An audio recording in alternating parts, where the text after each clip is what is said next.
Umakant Yadav sir GS classes के online web portal में आप सभी का बहुत बहुत स्वागत है। मित्रों, पिछले समय से कुछ स्वास्थ्य में दिक्कतें होने के कारण क्लास संचालित नहीं हो पा रही थी, लेकिन अब निरंतर क्लासें चलेंगी। आज हम फिर आधुनिक भारत का इतिहास हम पढ़ रहे थे।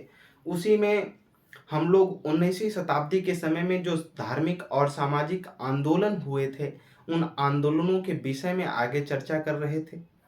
पिछली कक्षाओं में हमने तमाम धार्मिक आंदोलनों को देखा, उनके संस्थापक को देखा, उनकी संस्थाओं को देखा, फिर वे आगे कैसे कार्य की उसको देखा हम लोगों ने।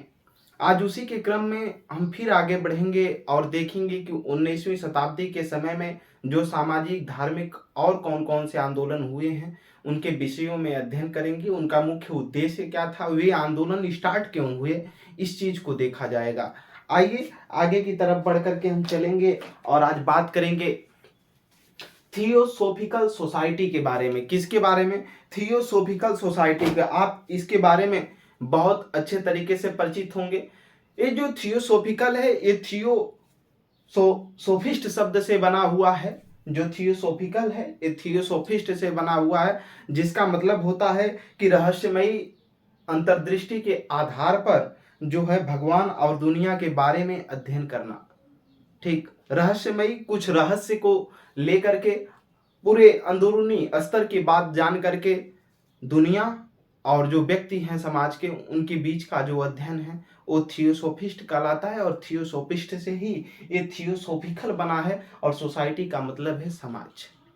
ठीक, इसका उद्देश्य अभी देखेंगे तो आपको समझ में आ जाएगा कि इसका मूल उद्देश्य क्या था, आखिर इसका गठन क्यों किया गया। सही, इस आंदोलन का उद्देश्य ये था कि जो प्राचीन हिंदू धर्म के लोगों के आत्मविश्वास को जगाना था।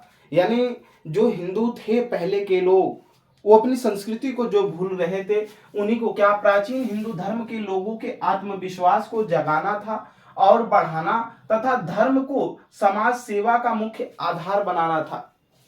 ठीक, जो धर्म था हिंदू धर्म, उसको समाज की सेवा में बिना रंग जाति भेदभाव के क्या करना था, उसको समाज सेवा का मुख्य आधार बनाना था। जो हिंदू धर्म था उसके लोगों को क्या करना था, आत्मविश्वास उनका जगाना था कि आप ही की संस्कृति है, आप बहुत कुछ कर सकते हैं, आप ही के वेद पुराण जो पहले के हैं वही है। जैसे आप लोगों ने आर्य समाज में देखा होगा कि वेदों की ओर लौटो, न कि वैदिक काल की ओर। ठीक, अरविंद घोष ने जो कहा था, फिर दयानंद सरस्वती ने जो कहा था वेदों की ओर लौटो, उन्होंने बताया था कि अपने वेद अपनी ही संस्कृति है, अपने देश की संस्कृति है, उस पे लौटना है हमको, उसको देखना है, ये न कि दूसरे की संस्कृति को फॉलो करना है, जो कि 19वीं शताब्दी की संस्कृति हो चुकी थी। तो उसी प्रकार थियोसोफिकल सोसाइटी था। हमने बताया थियोसोफिकल जो थियोसोफिस्ट शब्द से बना हुआ है, जिसका मतलब है कि रहस्यमयी अंतर्दृष्टि के आधार पर भगवान और जो दुनिया है उनके बीच का जो अध्ययन है वही क्या है, थियोसोफिस्ट कहलाता है। थियोसोफिस्ट से ही थियोसोफिकल सोसाइटी बनी है, जिसका उद्देश्य ये है कि प्राचीन हिंदू धर्म के जो लोग थे उनको आत्मविश्वास को जगाना, उनको आत्मविश्वास को बढ़ाना, तथा जो समाज सेवा है उसको, हिंदू धर्म को समाज सेवा का मुख्य आधार बनाना था। इसके जो संस्थापक थे थियोसोफिकल सोसाइटी की, इसके विदेश में मैडम एच.पी. ब्लावत्स्की रूस की रहने वाली थी, ये रूस की रहने वाली थी, इन्होंने ही किया था। Madam HP. ब्लावत्स्की जो थी, ठीक, 1857 में इन्होंने न्यूयॉर्क में किया था। कहां पर? न्यूयॉर्क में, USA, United state of America में। ठीक, इसका जो प्रारंभिक मुख्यालय था वो न्यूयॉर्क में था। कहां था? पहला इसका प्रारंभिक जो मुख्यालय था न्यूयॉर्क में था। ठीक, 1879 में इसको ट्रांसफर कर दिया गया न्यूयॉर्क से। कहां ला दिया गया? बॉम्बे में, मुंबई, इंडिया में ला दिया गया। ठीक, अंतरराष्ट्रीय मुख्यालय जो थियोसोफिकल सोसाइटी थी, इसका अंतरराष्ट्रीय जो मुख्यालय था ये आरडीआर था, मद्रास में। ठीक, मद्रास का मतलब चेन्नई, तमिलनाडु वाला क्षेत्र। इसका अंतरराष्ट्रीय मुख्यालय आरडीआर मद्रास में था। इसकी जो अन्य शाखाएं थी वो थी बॉम्बे, सूरत, बंगाल और लुधियाना में। कहां कहां? बॉम्बे में, सूरत में, बंगाल में और लुधियाना में इसकी शाखाएं काम कर रही थी। क्यों? इसका उद्देश्य यही था। ठीक, आगे की तरफ चलेंगे। 1888 में आयरिश वुमेन, आयरलैंड की धरती से आई हुई एनी बेसेंट, जो बाद में भारतीय कि भारत की नागरिकता ग्रहण किया इन्होंने। एनी बेसेंट का नाम से आप लोग परिचित होंगे। एनी बेसेंट ने ही थियोसॉफिकल सोसाइटी को ज्वाइन किया। कब ज्वाइन इन्होंने किया था? 1888 ईस्वी में। और उसे आगे चल करके 1907 में एनी बेसेंट थियोसॉफिकल सोसाइटी की क्या बन गई? अध्यक्ष बन गई। आगे की तरफ चलेंगे 1858 ईस्वी में देखेंगे जो एनी बेसेंट ने स्थापना किया। एनी बेसेंट ने कॉलेज की स्थापना किया बनारस में, जिसका नाम था सेंट्रल हिंदू कॉलेज। क्या? सेंट्रल हिंदू कॉलेज की एनी बेसेंट ने स्थापना किया। कहां पर? वाराणसी में इन्होंने किया था। ठीक, इससे प्रभावित होकर किस आंदोलन से इन्होंने जोड़ा और एनी बेसेंट ने 1898 ईस्वी में सेंट्रल हिंदू कॉलेज की स्थापना किया। बाद में यही आगे चलकर के central Hindu college Banaras Hindu university बना। क्या बना? बनारस हिंदू यूनिवर्सिटी, जिसे शॉर्ट फॉर्म में बोला जाता है BHU। ठीक, BHU।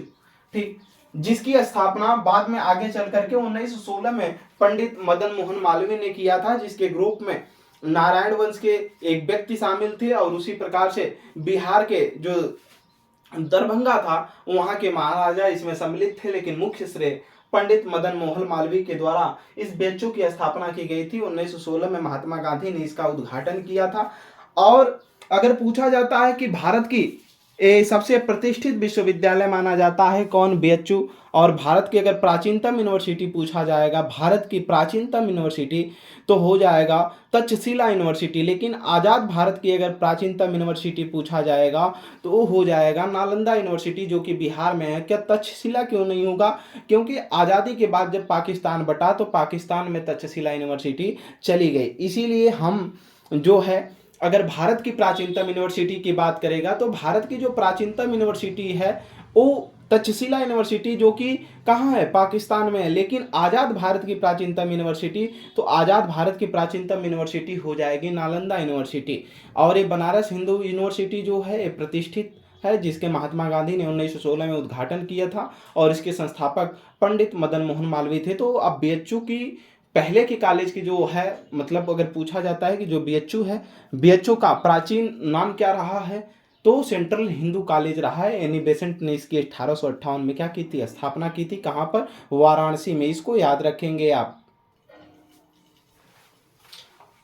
आगे की तरफ हम लोग अगले आंदोलन के विषय पर चलेंगे, जिसमें देखेंगे यंग बंगाल आंदोलन। यंग बंगाल आंदोलन कब चला? तो यंग बंगाल आंदोलन का जो संस्थापक माना जाता है वो हेनरी विवियन डेरोजियो को माना जाता है, जो कि एक अंग्रेज, यहाँ पर लिखा गया है in Anglo teachers of Hindu College. जो हिंदू सेंट्रल हिंदू कॉलेज था उसी में एक टीचर के रूप में काम कर रहे थे हेनरी विवियन डेरोजियो, जिसका समय था 1828 ईस्वी में। इन्होंने क्या किया था? यंग बंगाल आंदोलन की स्थापना किया और उसको प्रेरित किया चलने के लिए। समय 1828 थी, जिस उद्देश्य क्या था? इन्होंने प्रेस की स्वतंत्रता की मांग रखी। इस आंदोलन के तहत जमींदारों का जो शोषण हो रहा था, जो जमींदार जो थे भारतीयों का जो शोषण कर रहे थे, उसको इन्होंने रोकने का प्रयास किया। इसीलिए जमींदारों के शोषण से मुक्ति की इन्होंने मांग किया।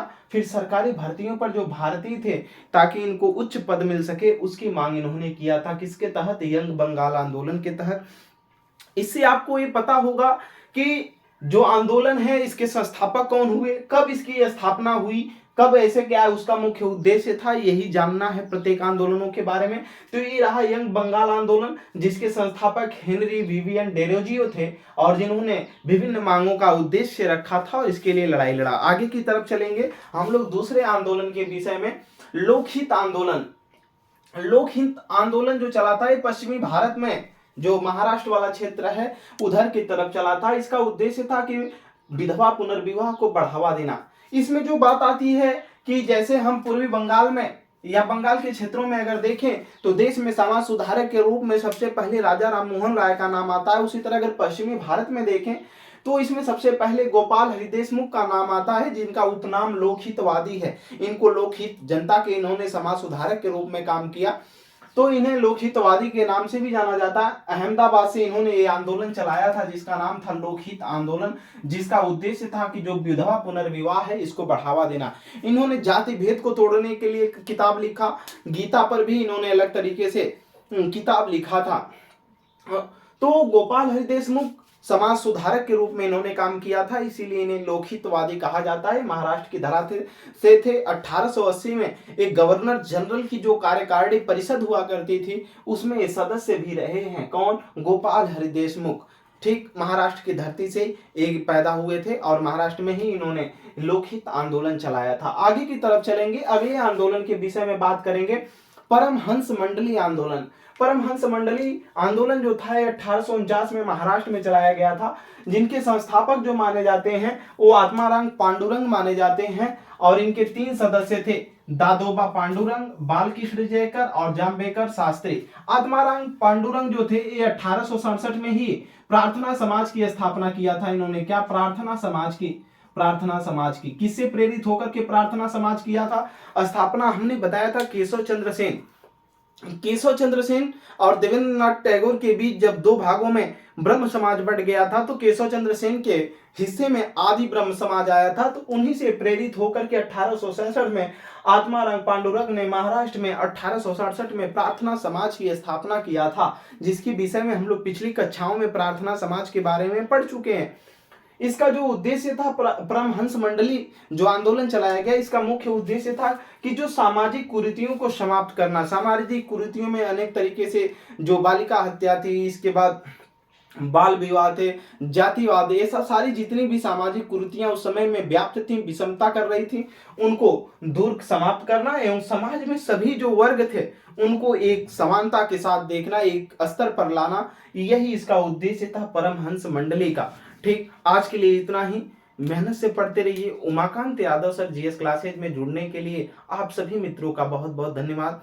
ज़्यादा से ज़्यादा जितना हो सके हमारे चैनल को शेयर करें एक दूसरे तक। हमारे चैनल को सब्सक्राइब करने के लिए कहें। आपका सहयोग ही हमें आगे ले जा सकता है। बहुत बहुत धन्यवाद।